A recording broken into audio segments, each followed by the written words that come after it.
So, Skrulls are the bad guys.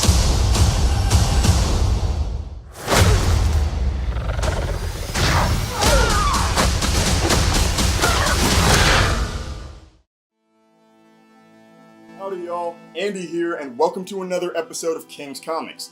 Now guys, this is the moment we've all been waiting for. Captain Marvel just dropped, that's why I'm actually even talking about it, because I just got out of seeing it, and it means that it's the second to last movie of the MCU's Phase 3. I mean guys, after this we are in the home stretch of whatever comes in Endgame, as well as whatever comes next for the MCU. So let's go ahead and tear into this. What did I think?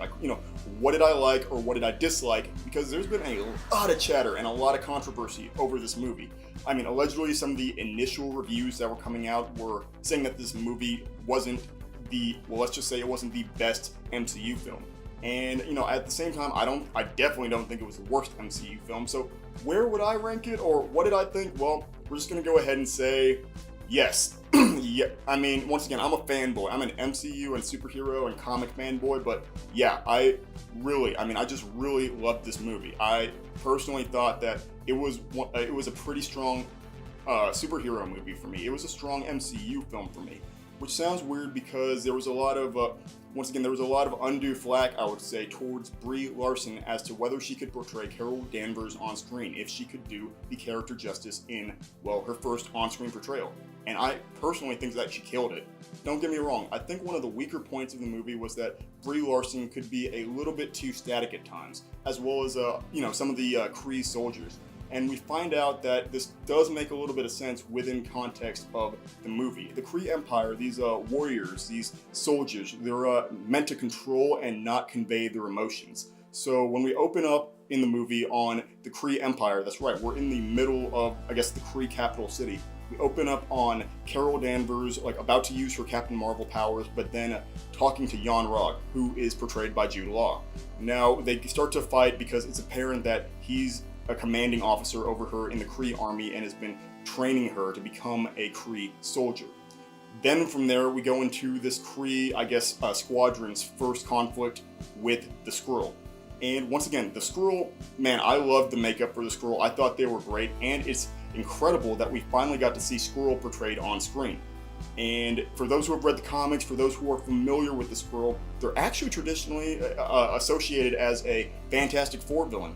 So this was really interesting because it means that Fox, didn't retain the rights to the Skrull despite having the Fantastic Four rights, which is a recipe for disaster and probably explains a lot of the issues they've had with the Fantastic Four movies. All that to be said, let's kind of progress the plot, right? Because this movie does take place in the 1990s, and during the events of the film's first act, we do see how Carol Danvers does make her way back to Earth.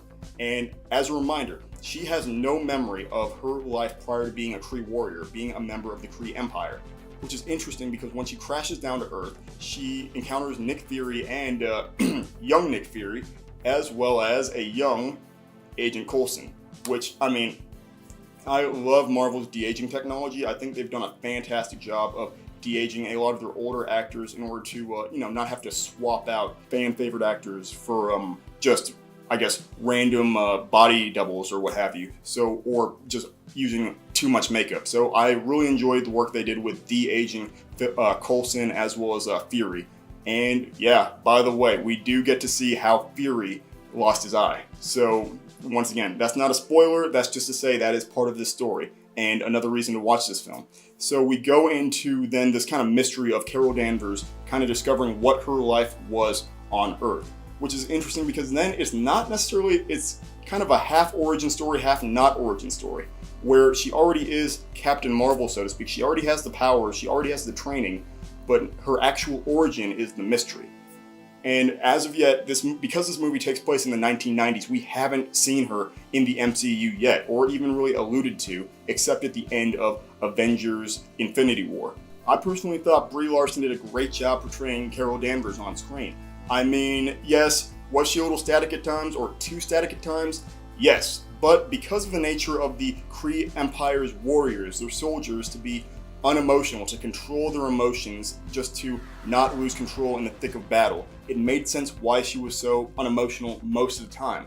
but we do get to see her really leap out of character, have fun, and I mean, honestly, just be human, which is a just interesting part of the story and plot, is that this movie really celebrates the idea of what makes humanity special, which is, I mean, a common theme or trope or whatever with superhero movies featuring human heroes, but especially because Carol Danvers, Captain Marvel, is half Kree and half human, which they do go into in the movie. It does come to reason that this would be something you want to play out. Is she a human? Is she a Kree? And how does her origin play into who and what she's becoming? Especially because we also do get to see how her powers, how she gains her powers. And yes, they don't call it the Psycho Magnetron or whatever, but we do get a glimpse of some very clear comic references as to how she gets her powers and the origin of her being half Kree.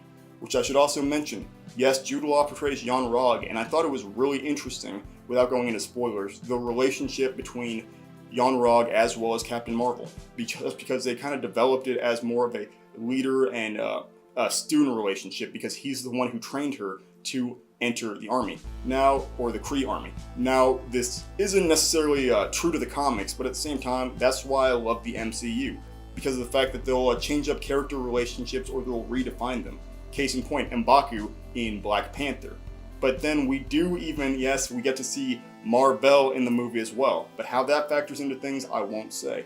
From there, we, in this movie, I loved this kind of, I don't know, just this war between the Kree and the Skrull, and just all the turmoil coming into it, coming out of it, especially with how Earth was involved and the kind of risk in place of what would happen if we had this infiltration full blown, these shapeshifters. And you get to see hints and pieces of this in the Fantastic Four comics as well as in Secret Invasion, which is also an interesting point now that I think about it, is the idea that the Skrull are typically associated as a Fantastic Four villain, but I guess Fox didn't retain the rights to them. So that might explain a lot of the issues with the Fantastic Four movies, among other things. Either way, I digress. So what did I like about the movie overall? Man, I fell in love with this other space epic. Marvel's done a really good job of doing this weird kind of retro vibe with all of their space movies, either 80s, I mean in this case it was throwback to the 90s, and in Guardians of the Galaxy you kind of had this throwback to the 70s with the music going on, or 60s, 70s, 80s, so it's been really cool to see what they do in terms of injecting little bits and pieces of just period piece elements into these movies. I mean, even in Thor Ragnarok, we get to hear, just kind of classic rock in the form of Immigrant Song.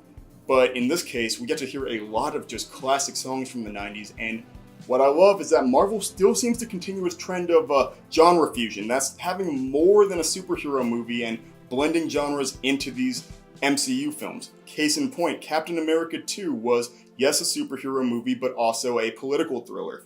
Ant-Man, besides introducing one of the more obscure heroes in the Marvel Universe, was a heist movie. Well, both of them were heist movies, which is, once again, incredible genre fusion to me. And then when you get to this movie, Captain Marvel, we don't just get a superhero movie and a cosmic epic, but we also get, well, this is going to sound interesting, but we get kind of a buddy cop film with this relationship between Nick Fury and Carol Danvers, as well as a period piece, because all of it's set in the 90s.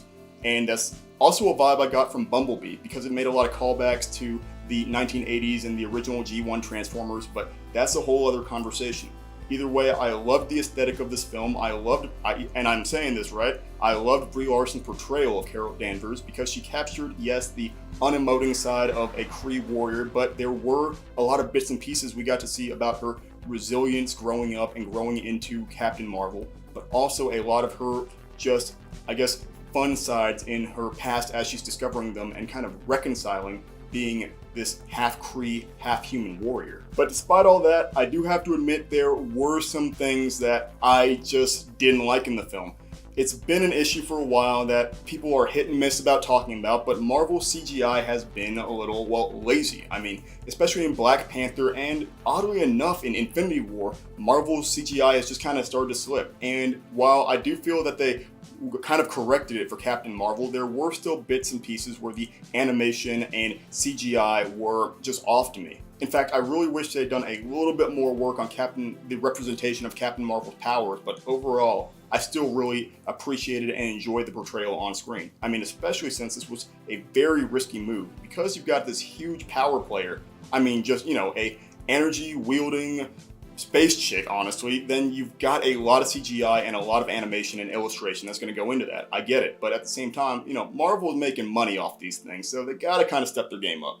All that to be said, I don't have too many gripes with this film, but honestly, I'm still processing it. I'm probably going to see it 1, 2, maybe more, a few more times, and then I'm going to kind of tear into my spoiler view on that. I might have a couple surprises for that, because yes, we are going to have to tear apart those end credit scenes as well as the implications for Endgame.